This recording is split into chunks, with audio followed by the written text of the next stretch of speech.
Welcome back to Risky Business, a show about making better decisions. I'm Maria Konnikova. And I'm Nate Silver. Do we even need a script for today? We're just talking about the election, right?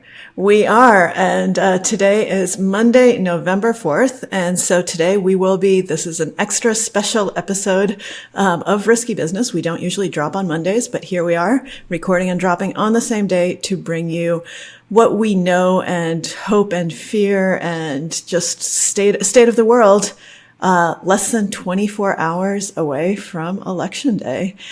Yeah, it's exciting. Nate, what are your plans for today and for tomorrow? So for today, there are things that are extremely high priority and things that are medium high priority. Today at midnight, we will run the model for the last time, and I'll publish kind of my big last overview of the race. So I'm starting to write that in my head. I haven't put fingers to keys quite yet. We also have an election night model for Silver Bulletin readers that I think is kind of cool. It relies on which states have been called by the networks, because we don't want to have to estimate vote shares individually, right? We don't want to have to get too cute, and we're busy. We're just two people, Eli and I. But I figured out that you can get a lot of information from like when a state is called. If Florida, probably a Trump state, is called early for Trump, it counts its votes fast. That reveals much more information than if it takes a while and it's kind of close, which even though Trump might win is kind of potentially maybe even vaguely okay for Harris. If Florida's not called until 11 p.m., that means probably Trump wins by only a couple of points, which means that Harris is overperforming her polls. So the model can now account for the timing of calls as well as which state remains uncalled. I think it's a pretty cool product. I have like 3 more hours of work to do on that product. No, that is pretty cool. No, I didn't really think about that, but of course there is a ton of information in things like that, which can be more bullish or more bearish for either of the candidates. So I'm excited to see how that plays out in real time. So before we get into kind of the nitty gritty and some of the big polls and big news that have come out since we last spoke last week, what is your thought on kind of where we are right now? Let's get like a big picture overview. 1 day to go before the election. Where do we stand? Where does the race stand? So the big picture, and we'll get into the medium-sized picture in a moment. The big picture is that it's an extremely close election in the polls. That does not necessarily guarantee it will be a close election in reality. The polls could be way off in either direction, and I've been getting more worried about that in both directions for various reasons recently. But, we've never had a presidential election this close to 50-50. Literally, our last model run had Trump at 50 point. Let me look at the exact numbers, just so I'm not misquoting myself.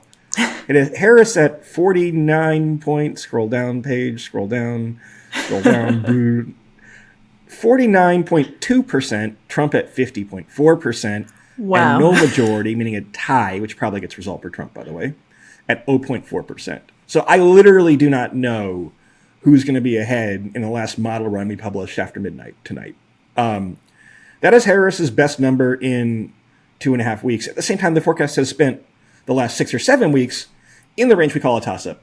Within the range of 60-40 in either direction, it's rarely fallen outside of that range. We've never gone outside that 60-40 range at almost any point, just for a few days for Harris after her convention. She was below 40%. But so it's the same variation. There are these 7 swing states. She, at this point, seems to be doing a little bit better. In the blue wall states in particular, Michigan and Wisconsin, less so in Pennsylvania, but that's kind of a pure tie, and has kept North Carolina and Georgia quite competitive. But if you squint, you see maybe a Trump lead of 1 point. No one can agree on Nevada except to say that we don't know anything about Nevada. Arizona is the one state that seems like the safest bet for Trump. Although, Maria, there was a poll of Latino voters out today that showed Harris ahead, and a survey, I think it was Telemundo or Univision, one of those major networks, that had Harris winning Latinos by 32 points in a large sample of Latinos, or something in the range of 32 points, which would be a total reversal of earlier polling that showed her doing worse than typical Democratic margins among the Hispanic population. And you have this plausible cause where Trump had this rally where one of the warm-up speakers made offensive comments about Puerto Ricans and all these Latino pop stars endorsed Harris. And that would be a big deal. I mean, that's when you might get, in particular, Arizona and Nevada finishing for Harris a little better than the polls might suggest. By the way, there are a lot of Puerto Ricans in eastern Pennsylvania. Yes, there are some counties in Pennsylvania where 11% of the population is Puerto Rican. That could be important in a race that could come down to one or two counties in Pennsylvania. Absolutely. And so, I don't know. We talked about it last week. Bad Bunny matters, people. Bad Bunny matters. Well, I also worry that, look, there's not a huge change in the race. There's also some data that Harris is doing well with people who decided late in the race over the past week. I wish, despite wanting to get some sleep and having this fucking thing be over with, I wish that we had 3 more days of polling or that we had pollsters that were polling this weekend because you can kind of see the makings of a trend toward Harris. It's not so clear that it isn't just noise. A lot of pollsters, by the way, this got picked up last week, are hurting. They're just kind of literally matching the polling averages exactly in every state. Mm-hmm. But the independent data points like this poll of Latinos, the last set of New York Times polls were pretty good for Harris, not fantastic, consistent with tilt Harris race. Also some polls that were good for Trump, right? I mean, the forecast is literally 50-50 now. Should we talk about the Seltzer poll? Yeah, let's do it. So let's first set this up for people who don't obsessively follow polls. So the Seltzer poll, one of the most high quality polls that exists, and something that people really pay attention to. Nate, do you want to just give us a little bit of an overview why her poll matters and kind of what this means and why it's important that this poll dropped just right now, and is actually giving information that is contrary to prior polls in the state? So, Ann Seltzer is the one pollster that kind of doesn't have egg on her face. She has repeatedly defied the conventional wisdom and been correct. I remember in 2008, she had Barack Obama winning the Iowa caucuses by a large margin. People didn't believe it, and he did. So, in June, Ann Seltzer has a poll showing Biden trailing Trump by 18 points. 18 points is a lot, by the way. 18 points is epic landslide. And she's an old school pollster. She doesn't do this herding crap. She's not afraid to let her data speak for itself. In September, she has a poll showing Kamala Harris trailing Trump, but by only 4 points in Iowa. People are like, oh, it's an outlier. Kind of interesting. I think Biden lost Iowa by 8 points in 2020.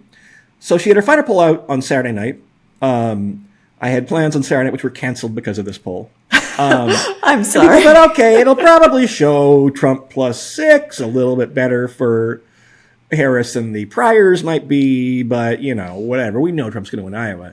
Instead, the number is Harris +3. The state that Democrats lost by 9 points in 2020. Harris is ahead by 3 points. Now, look, these polls have a margin of error. If you actually calculate this out diligently like I do, the real margin could be Trump +3, or for that matter, Harris +9, or whatever. I think that's pretty unlikely. But this is an epistemologically important data point because Ann Seltzer doesn't follow the herd. One of the few independent pieces of information that you get. There's kind of the story of Harris getting some surprisingly good polls in this kind of prairie part of the Midwest, right? You've got polls of Ohio that she's probably not going to win Ohio, but are closer. You got polls in Nebraska, including the one district where they do award an electoral vote, that have been very good for Harris all year long. Even a poll in Kansas showed a single-digit race. The thing that doesn't make sense is if she's doing so well in Iowa, then why is it tied in Wisconsin? You're not going to have Wisconsin Harris +1 and Iowa Harris +3. If she wins by 3 in Iowa, she probably wins by 7 in Wisconsin or something at a minimum. And so lots of theories about it, but it reassured, at the very least, it raises the possibility that pollsters who have less guts than Ann Seltzer are terrified to show Harris leads because they're nits, Maria. They're fucking nits, and they're terrified of being wrong and being criticized because they don't have the fucking guts that we have here on the podcast. This is true. This is true. We're definitely not. And they have bad data, by the way. If you have bad data, then just copy the polling averages. That's absolutely true. So if Seltzer is onto something, I'm actually a little bit curious about your take on whether we've been critical of her VP pick for many months, basically since she made it. Do you think that Walz might be helping her a little bit? No, no, not at all. She's not critical in Minnesota. I'm just curious. Oddly enough, yeah. That is very funny. The Saturday Night Live skit where they couldn't tell if it was Tim Walz or Tim Kaine, I think, is all you need to know. Is all you need to know. All right. I just wanted to throw that out there. But yeah, it seems like Ann Seltzer has more balls than a lot of the other pollsters that we're seeing, and that says something. So other than that, we had the New York Times Siena polls come out. That is the other thing that has changed since you and I spoke, and those are, well, why don't you give us a little bit of an update and how that has affected your thinking, if at all, because they did their polls of the 7 swing states, right? New York Times Siena College had shown this unusual divide where they had Harris doing conspicuously well in the blue wall states. Again, those are Michigan, Wisconsin, and Pennsylvania, and conspicuously badly outside of the blue wall, so North Carolina, Georgia, Arizona, Nevada. Those margins tightened a little bit in their final set of polls, which could reflect, they don't herd either, at least I don't think.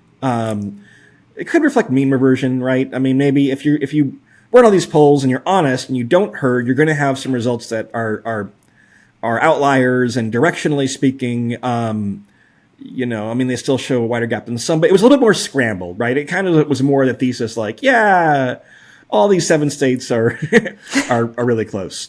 But in general, I think if you they were consistent with like a map where Harris probably finds some way to win. I think they had her ahead in like North Carolina and Nevada, and Michigan and Wisconsin. That's a case where actually Nevada would matter in that precise combination. I think they also had Pennsylvania as a tie roughly. All these polls have had a tie roughly. I think they had it like an exact tie, just going from memory here. Now look, there are other polls. There's this Brazilian firm called Atlas Intel that's highly rated that's had very Trump numbers. National polls have tightened a lot to the point where you would think that would be good news for Trump. If he wins or loses the popular vote by only a point or wins a popular vote, then he probably is going to win the Electoral College. Conflicting data. But I'd say that, both the model and kind of my subjective take, not worth very much, are more bullish for Harris than they were a week ago or 2 weeks ago, and to the point where if you literally gave me $1 million free bet, I'm not sure who I'd bet on. Maybe Harris. Maybe Harris. That's interesting because we know that a few weeks ago that would not have been the case. And I, from a psychological standpoint, I'm really nervous that I am taking the data that I want to see, because obviously we know, I'm very open that I voted for Harris. I want Harris to win. And so when I see this, Ann Seltzer poll, I'm like, yes, awesome, right? Like we're seeing, yes, absolutely.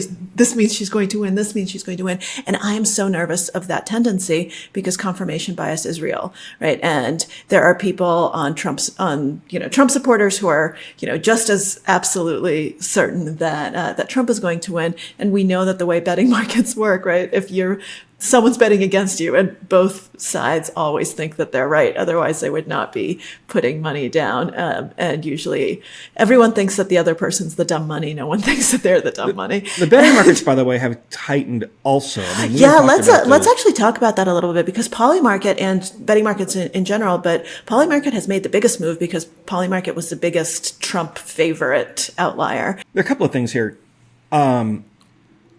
One hypothesis is that he was identified as like some French guy with sort of mid-wit opinions, like, hey, the shy Trump voters, I'm French.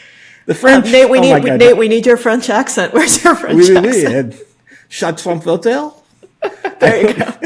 I don't really do French. I really do foreign. I do regional American. All right, fine. Let's. Where's our French guy from in regional America? Vermont. All right, let's do it. Maybe Louisiana. Okay. Anyway, but like, so maybe he just ran out of money that he's willing to bet, and if he's now put all the money he's willing to invest in this bet and kind of capitulated, then it kind of falls to this price floor, and I think that's part of what happened, because like the movement in polling averages didn't really correlate that well day to day with movement in the polls, except the Seltzer poll. But the Seltzer poll also changes the narrative a lot, and so so one story is about this one trader who impacted the whole market, right? Another story is that you have lots of people making technical trades because they think they can read the vibes of the market, and then you have a reconciliation close to the election. So if you get Harris cheap, right, maybe you might now hedge on some Trump. But anyway, but it could be that you revert to the fundamentals. But they converge, the markets converge toward the models and not the other way around. And again, I work as a consultant for poly markets, so I respect both of these techniques. But I think people don't understand that market sentiment is a thing, particularly in things. Well, I don't know. I guess it's more anchored to some reality than a lot of things that are traded, right? But market sentiment is a thing and becoming more of a thing, right? When GameStop can go rocket 100x based on no fundamental change whatsoever, right? Or NFTs or DJT, Donald John Trump, DJT stock. Look, and again, as someone who's actively an actual gambler, I understand that rich whales are what make gambling profitable for skilled gamblers. They're a very important part of the ecosystem. Yes, and you have people who are like, well, he's putting his money behind it. He must know something. No, he's probably a fucking idiot, right? An idiot will be right 51% of the time, so God bless him. But like, God, have you ever fucking met rich people with like strong political opinions? They are not particularly. I have, and they are some of my favorite opponents at the poker table. And let me tell you, great to have in your lifestyle, right? But like they index off these kind of stylized truths that are not more accurate, I don't think, than the models. Now, when there's new information, if there's a murder investigation into Kamala Harris's husband that begins tonight, right? That won't have time to be reflected in the polls, but it will be reflected by prediction markets, and so that's quite useful. But they kind of believe in these halfway superstitious things, and in any event, they've converged toward the models. I mean, there's a slight Trump edge in poly market. I think it's 56-44 or something, but much closer than it had been a couple of weeks ago. That's very interesting that there's still a Trump edge there, and then yet you say that if you were given $1 million free roll, you might actually place it on Harris. So this is giving me and my gambler's mind a little bit of pause to try to figure out, what are some arbitrage opportunities right now leading into the election. But I'm interested to see what will actually happen and how this will play out. And given the fact that everything is so close, let's pivot a tiny bit and talk about our predictions for tomorrow and for when we basically think this race is going to be done. Are the results, we've obviously had some close elections. Last election cycle, so 4 years ago, we did not know the outcome on election day itself. It took a while. There were some questionable calls by media networks, et cetera, et cetera.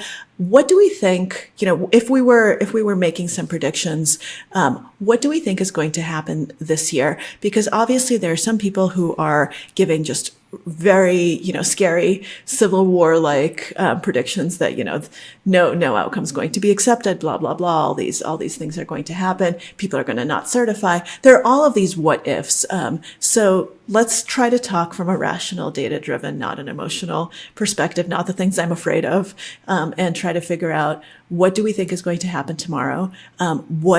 Where do the results need to be? What do the margins need to be like for the results to be kind of definitive within the next few days? Or, Nate, are you and I going to be having this conversation for the next month, 2 months to try to figure out who the hell won the election and what's happening? So, as I talked about before, if you want a non-tense election, then you want to be rooting for a polling error. So this is why my life sucks. Either we have this nightmare situation or you have a big polling error. Because so if the polls are off consistently in the same direction, then someone could sweep 6 or 7 of the swing states. And in that case, then I'm sure that Trump would not happily accept defeat unless it's really, really bad. But yeah, there's a 34% chance that one candidate sweeps all the swing states, and like another 20% chance that it's 6 or 7 in one direction. I mean, I've tried to look and those are, by the way, those are pretty high percentages. 34% is a pretty high percentage. Yeah, 1 in 3. I've tried to look a lot at exactly how the night will play out. That's important for the election night stuff I'm doing. The vote counting should be faster than last time around because there are fewer mail votes because you don't have Democrats staying at home because of COVID as much. Some states have expedited their procedures. Some have not.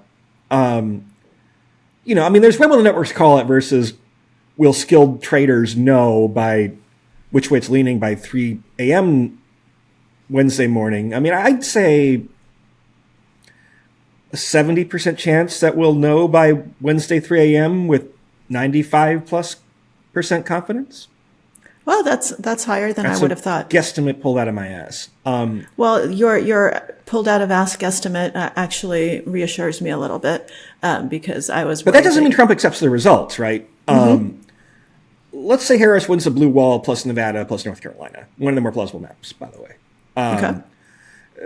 That gives her some room to spare, right? In that scenario, she could lose any one state and still have a victory, any one of the swing states. She couldn't lose California or something. And that outcome might be clear enough that we'd know it by 4 a.m., although Nevada takes a long time to count its votes. And Pennsylvania does too. But we might know by 3 or 4 a.m., and then it's all about the aftermath and about what happens with Trump. Congress passed reforms to the vote counting process. Basically, it's actually a pretty good law in the view of election experts that I've read from. It basically allows the courts to have precedence over Republican legislature, or Democratic ones for that matter, over people who are at the state level, state officials who are trying to interfere with the vote count. And the courts have not shown any tolerance for Trump's shenanigans. He lost all but one other. He was 1 out of 60 in court rulings in 2020. Also, you have in place in all these states positions, people in key positions like governors and secretaries of state. You have Democrats having a firewall in almost all, if not all, of these swing states, and at least some of those roles. Or in the case of Georgia, you have Brian Kemp, who is notoriously not a fan of Trump's tendency to deny that he lost the election in 2020. So I'm not so worried about if Harris wins, she won't become president somehow. Am I worried about violence? A little bit, yeah. Yeah. And just for the record, too, I mean, if it's a really close Trump win, I don't know what happens then either. People are unhappy. I do hope, I'm sorry, Nate, I know that you said, you're in a very tough spot, but I do hope that the polling averages are off in the sense that I hope that it's a more decisive election result than it is a closer one, because I think that would just be better for the country in a lot of respects. Obviously, as we know, I'm biased, so I hope that victory is in Kamala Harris's favor. But, I think that this is going to be a crucial election, not just in terms of who wins, but in terms of, the future of our democratic institutions, just to kind of watch to see how they can be stress tested, right? How much they've weakened versus not, and what's just going to happen over the next few days. I do hope that by November 6th, as you said, so next time we're talking is going to be November 6th, right? So we're going to be dropping another Risky Business podcast in 2 days. So I hope that, 9 a.m. Pacific, noon Eastern when we speak, that we will actually know the results of the election. I think that would be such a wonderful outcome. Just to know that, okay, we're not going to have this protracted battle going on. And to me, that would, that's something that's really an optimistic take, because I definitely see the scenario where on the 6th, you and I are talking again, being like, so who do we think is going to win this election and what's going to happen? And I don't want to be having that conversation again, in the sense of, wow, like we really can't decide and shit's going down. Because I do think there is a lot of uncertainty, and I do think that there are a lot of things that we just don't know, because this is a largely, not unprecedented, but it's a very different situation than any that's happened during our lifetimes. And as you say, this is the closest race we've had, right? This is the closest race we've had during our lifetime. Yeah, I mean, look, I've never had a race where it's literally 50-50 before on election day. And I've only forecasted for presidential elections, I guess. But look, I was going to say that, if you're a Democrat and Trump has to win, then maybe you at least would have him win clearly. So, it kind of ends the misery earlier and or avoids the sorts of, whatever that could happen in a close election. I think if you're somebody who is like concerned about Trump excesses and overreach, you want a close election if Trump wins, conditional on Trump winning, for a different reason though, which is that in a close election, there's a chance that Democrats still control, probably not the Senate, either control the House or keep the Senate to a margin where Trump can't appoint insane cabinet secretaries and has some degree of oversight, right? That you don't have Robert F. Kennedy Jr. as the health secretary, for example. I'm not joking. I know. If you have a 51-49 GOP majority in the Senate, you're going to have some objectors to RFK Jr. If it's 54 seats, then that's a huge difference. So a scenario where like the polling is way off on Trump and he beats his polls again, and again, I've looked this up. I mean, it's unsurprisingly where Republicans beat their polls in the presidential race and vice versa, the Senate candidates will do the same thing with very high correlation. So Democrats, I think, really want to avoid these landslide outcomes where they are kind of totally dealt out of power. I mean, I obviously agree, but as people know, that's the outcome I want is a Democratic victory. But like I said, I'm trying my best, Nate, to look at the data without that emotional tint right now, because I think that emotion ain't going to help anyone, other than, as we already said, if you haven't voted yet, please go out and vote. And if you're undecided, please go and vote tomorrow. I think that is crucially important. And this includes, by the way, let me have, we talk about these 7 swing states. And there's, a 90% chance that one of them is what I call the tipping point state. But if you're in Iowa or New Hampshire or Virginia or New Mexico or Minnesota or Alaska, some of these states are reaches for the candidates, but they come up every once in a while, right? And we're pretty smart about how we simulate this variance. And like, if the polls are way off, you could have some surprising states in play. So if you're in that broader penumbra of swing states, whoever you have, if you have a preference, I'm not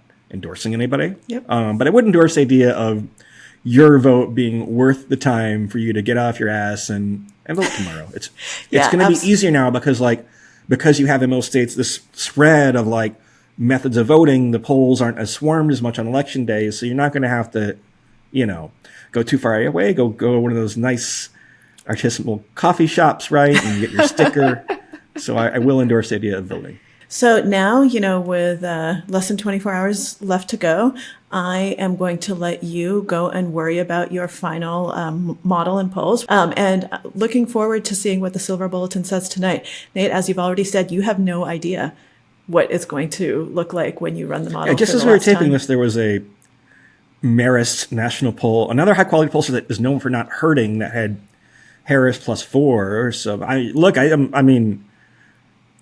don't know. I don't know who I'd bet on. People think I'm like tinkering with knobs and shit. I don't I have no idea who's going to be ahead tonight.